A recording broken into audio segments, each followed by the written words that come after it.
शुभाशीष बच्चों, आज हम पढ़ेंगे 10वीं कक्षा का तीसरा पाठ माँ मुझे आने दे। इस कविता के कवयित्री हैं मृदुल जोशी जी। कविता शुरू करने से पहले उन्मुखीकरण के बारे में पढ़ेंगे। देखिए बच्चों, माँ चाहिए, बहन चाहिए, पत्नी चाहिए, फिर बेटी क्यों नहीं चाहिए। अनदेखी बिटिया करे पुकार, मत करो यह अत्याचार।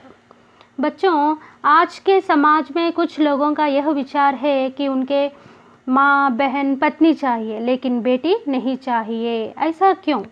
माँ भी तो एक स्त्री है, बहन और पत्नी भी तो महिला के ही रूप हैं, फिर बेटी के रूप में स्त्री को क्यों नहीं अपनाया जा रहा है? माँ के गर्भ में जो बिटिया है वह यह कह रही है कि उन पे ऐसा अत्याचार मत कीजिए। बच्चों, बेटियों पर ही ऐसा क्यों किया जा रहा है? क्योंकि कुछ साल पहले हमारे समाज में भ्रूण हत्याएं ज़्यादा हो रहे थे। अगर उन्हें पता चला कि माँ के पेट में बिटिया है तो उसे गर्भ में ही मार दिया देते थे।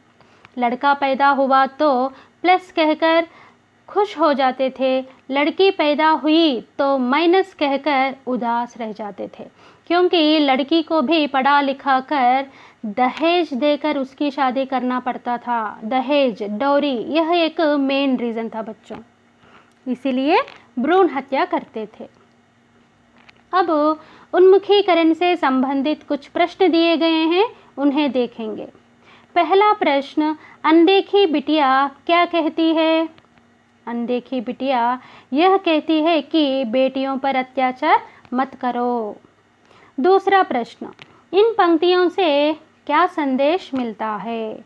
इन पंक्तियों में यह संदेश मिलता है कि माँ, बहन और पत्नी को जो सम्मान दे रहे हैं, जो सम्मान मिल रहा है, वही सम्मान बेटी को भी चाहिए।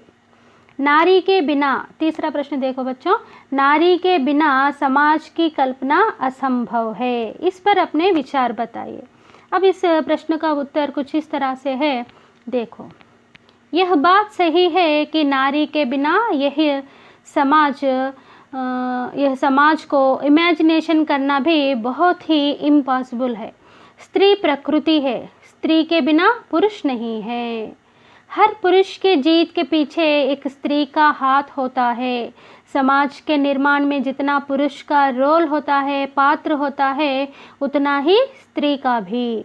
वेदों में स्त्री का कंपैरिजन देवता से की गई है बच्चों। देखो बच्चों, वेदों में स्त्री को देवता के रूप में उनको रिस्पेक्ट दिया गया है। समाज में नारी की सहायता की आवश्यकता बहुत है। बच्चों का लालन पालन से लेकर उन्हें उत्तम और निपुण बनाने तक नारी का ही प्रमुख स्थान है।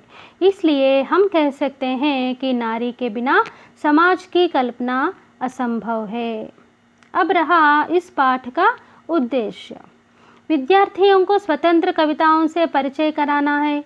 इस कविता के द्वारा भ्रूण हत्याओं का विरोध करने का प्रयत्न किया जा रहा है। भ्रूण हत्या माने लड़कियों को माँ के गर्भ में ही मार देना। लिंग भेद का डटकर विरोध करना। लिंग भेद, इसका अर्थ यह होता है कि जेंडर डिफरेंसेस के अगेंस्ट आवाज़ उठाना। भ्रूण हत्याओं पर रोक लगाकर बालिका शिक्षा की प्रेरणा देना इसका उद्देश्य है। अब रहा विधा विशेष। यह एक स्वतंत्र कविता है। इस कविता में हर एक पंक्ति कविता के मूल माने मेन विषय के ऊपर ही है। बहुत ही प्रभावशाली कविता है बच्चों यह। अब रहा कवयित्री का परिचय।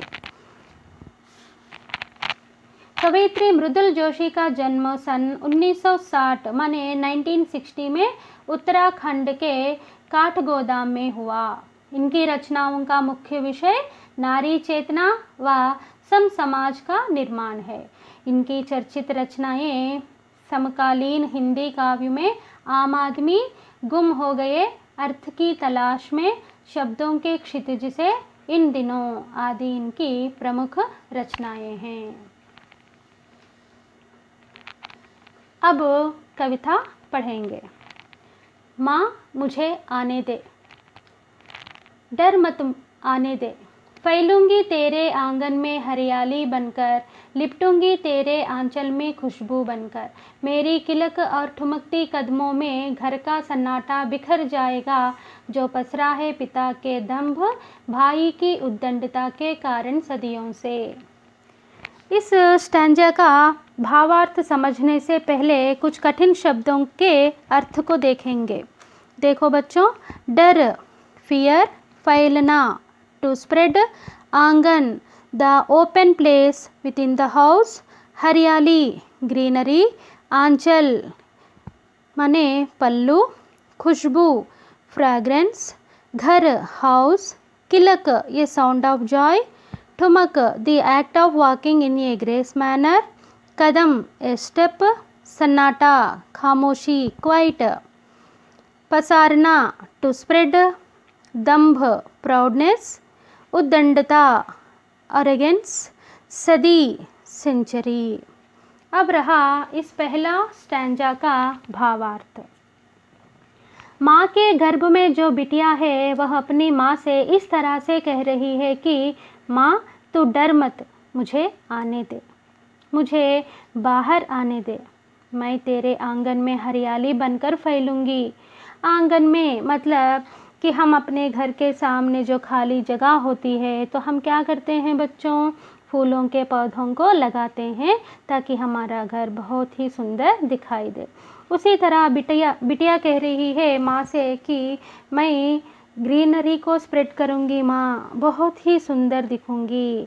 इस तरह से अपनी माँ से कह रही है। लिपटूंगी तेरे आंचल में खुशबू बनकर, यहाँ पर बिटिया अपने माँ से कह रही है लिपटूंगी तेरे आंचल में माने पल्लू में खुशबू सुगंध बनकर। जैसे कि हम अपने कपड़ों पर परफ्यूम लगाते हैं तो उसका खुशबू हमारे सारे शरीर पर रह जाती है, उसी तरह से यहाँ पर बिटिया अपनी माँ के आंचल में लिपट कर रहना चाहती है। मेरी किलक और ठुमकती कदमों में घर का सन्नाटा बिखर जाएगा, जो पसरा है पिता के दंभ, भाई की उद्दंडता के कारण सदियों से। अब इसका अर्थ है, बिटिया माँ से कह रही है माँ मेरी किलकारियों से, किलकारियाँ मतलब छोटे बच्चे जब बहुत खुश हो जाते हैं तो एक प्रकार की आवाज़ें निकालते हुए आवाज़ करते हैं, उसे हम किलकारियाँ कहते हैं। माँ मेरी किलकारियों से और ठुमकते कदमों से घर का सारा सन्नाटा माने खामोशी को दूर हटा दूंगी माँ।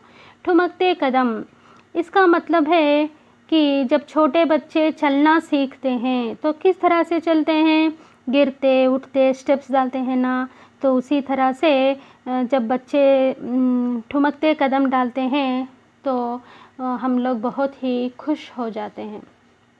माँ जो सदियों से फैला हुआ पिताजी के गर्व को और भाई का अकड़पन को दूर कर दूंगी माँ। इस तरह से बिटिया अपनी माँ के डर को मिटा रही है। बच्चों, ये रहा माँ मुझे आने दे पाठ का पार्ट 1। नेक्स्ट वीडियो में इस पाठ का दूसरा पार्ट देखेंगे। Thank you.